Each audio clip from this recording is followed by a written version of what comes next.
Final half hour of Spaced Out Radio is underway. Thank you so much for taking the time to join us. Really do appreciate earning your listening ears. Want to remind you that if you've missed most of this show or others, check out our free archives by going to youtube.com/Spaced Out Radio. Do me the favor, hit that subscribe button. Our website is spacedoutradio.com, where we have a plethora of features with you, including rocking out to Bumblefoot and reading up on Captain Shirk's SOR Newswire. Follow us on Twitter at Spaced Out Radio and on Instagram, Spaced Out Radio Show. It's time once again for the Unbiased UFO Report.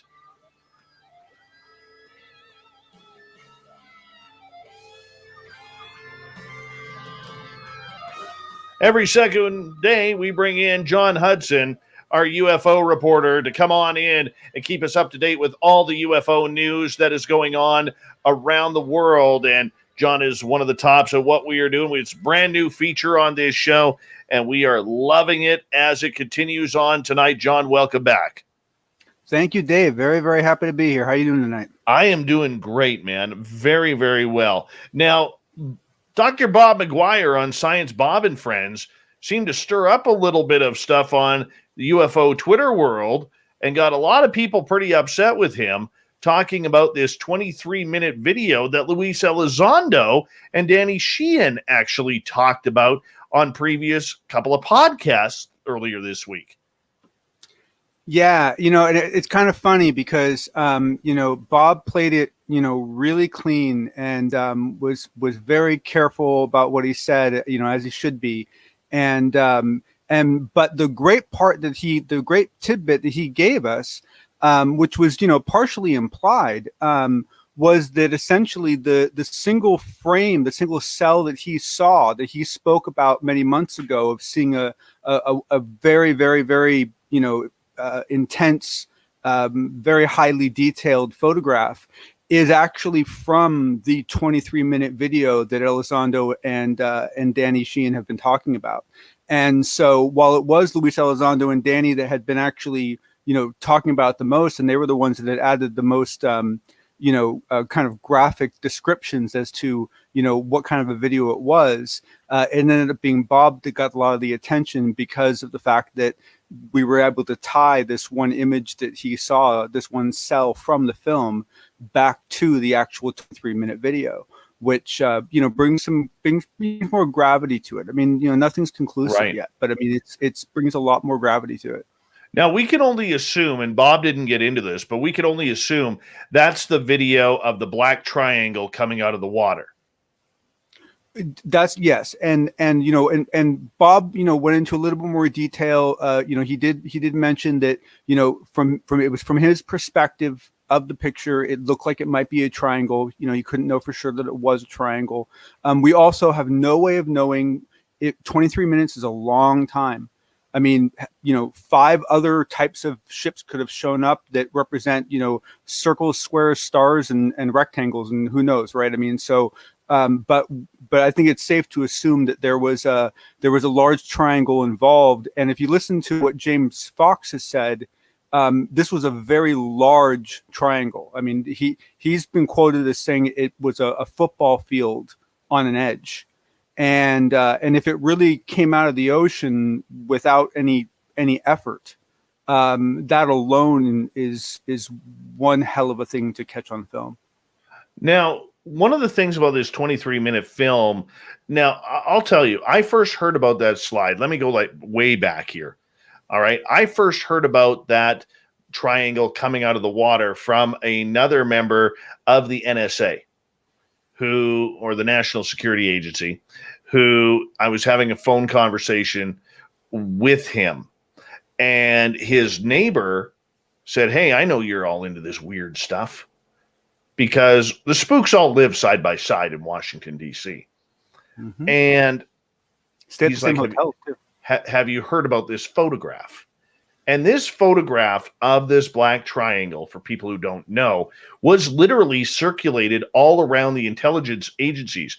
Didn't matter whether you were NRO, NSA, CIA, military intelligence. It didn't matter.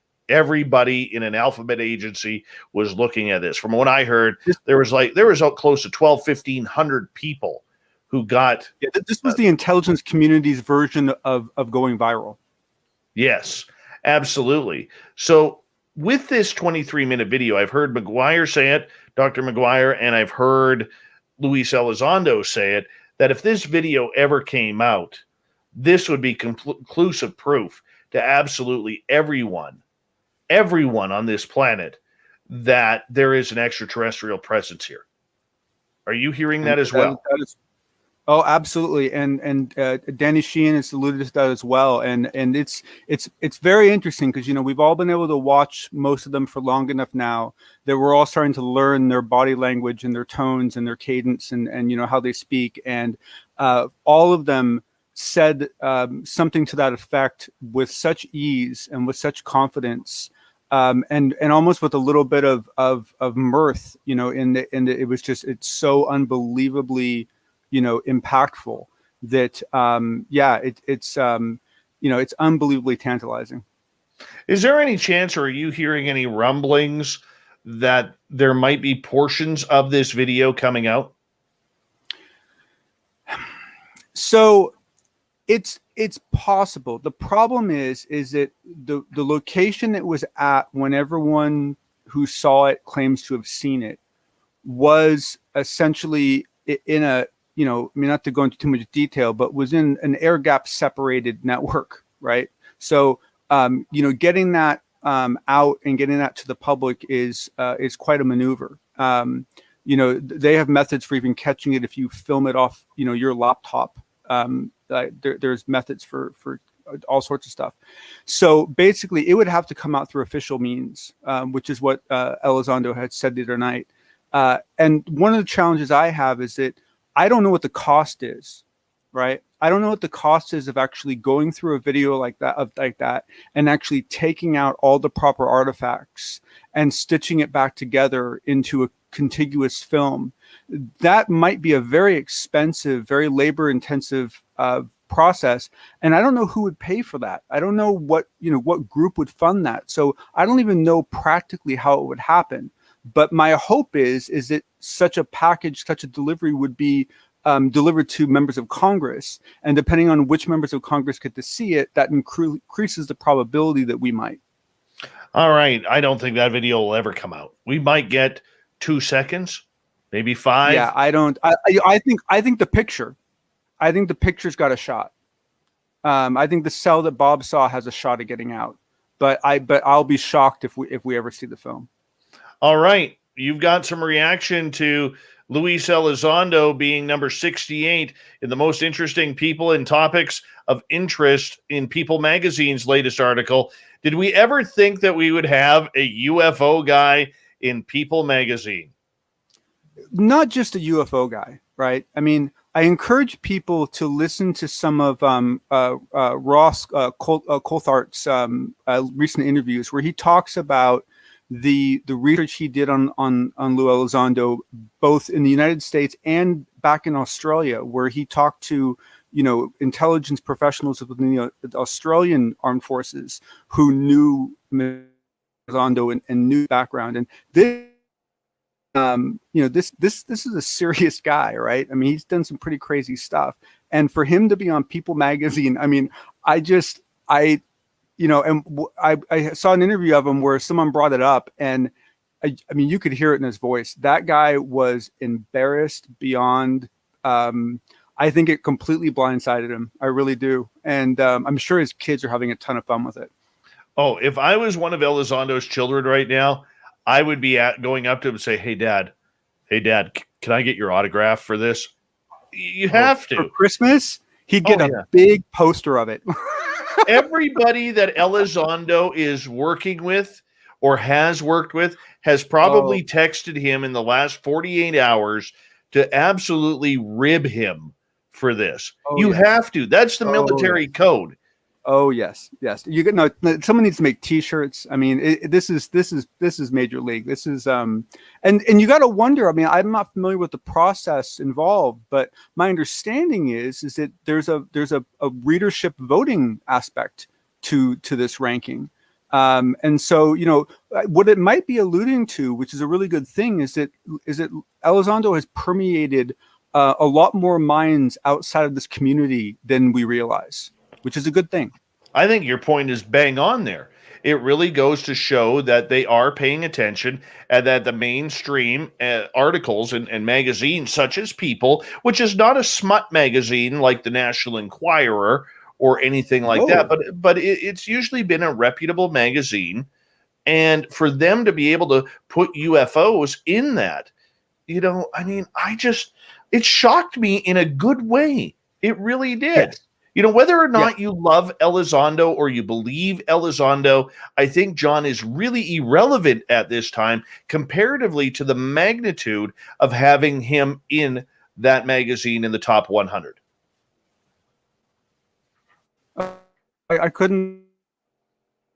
It's a very from a sociological point of view, it's a main thread crossover event. And for sure. And I will say this before we change subjects here, as we only got you for a couple more minutes. If there's anything more to light Dr. Stephen Greer's anger towards Lou Elizondo, it's going to be this, because Elizondo has just stolen away Greer's popularity across America because of this. Oh, I had not thought of that. Now that's funny. That is very funny. That's funny. Like if I'm Lou, funny. I'm Lou, I'm calling up Dr. Stephen Greer and I'm saying, "Hey, Steve, have you checked out who's number 68? Who's number 68, Steve? What's your number? What's your number, Steve?" That's what I would be doing. That's the hockey player chirping mentality that we have around here. All right.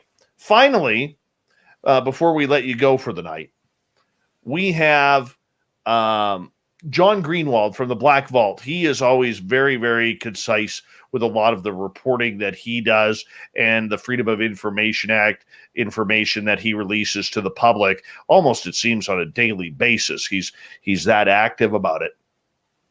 But recently there's been some debate because we first heard that there was a 78-page report.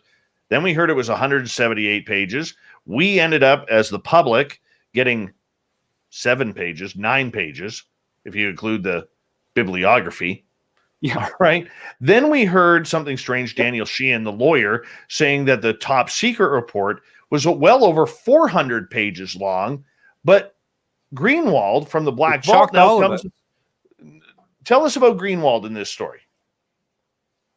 So basically, what Greenwald claims that he has been told by through very official means is that the briefing that Congress got was only about 17 pages. And when you really think about it, I mean, let's just assume that there was that you're talking about 144 cases. How do you put 144 cases into 17 pages? Right? I mean, you're talking about 2 lines per event. I mean, it sounds ridiculous. However, there was a point the other night during Fade to Black where Jimmy Church texted Elizondo and said to him, Green reporting 17 pages, what's up, and Elizondo got back to him and Jimmy Church read it on the air, and basically I'm paraphrasing here, but basically what he said was that the original report that he saw was in the 70-page range, but that an executive summary, which is what Congress would get, would be significantly less pages. So he did not endorse the 17-page claim, but he did leave an opening that it might be something that small, because it would be an executive summary. And what I think is interesting is if you look at the way these different numbers have been called out and what people's different perspectives are of numbers, you have Danny Sheehan, who probably isn't quite as aware of the deltas between OSAP and ATIP and the UATF report, and 400 pages that he mentions actually maps better to the OSAP report that Tim McMillan has confirmed is actually 400 pages. So that actually better explains what Sheehan saw. Then when it comes to Bob McGuire, we got to remember that Bob McGuire was talking to, his connections went through the National Security Council. The National Security Council, I mean, you can go see who's in it. I mean, this is a council run by the President of the United States. These are people with significant access to national security issues. And so, I think it's very possible that the 70-page report, that 70-ish page report that Elizondo originally mentioned and others had mentioned, that Bob then mentioned, is very likely, and this is my hypothesis, is very likely the kind of document that the National Security Council would get. That something like a 17-page summary of that document would be what Congress would get. And I'm sure the members of Congress were allowed to ask for more, right? But here's the executive summary you're going to get. And that what Danny Sheehan was referring to was actually the 400-page OSAP report. So I think you can actually explain where all these numbers come from. But wow, what a mess, and how confusing is it for anyone that, for all of us on the sidelines that are watching this and trying to figure out, who's doing what and who's saying which. You got that right. Jon Hudson, thank you for your great first week of the Unbiased UFO Report. We will talk to you next week. Let's get to the news. Thanks.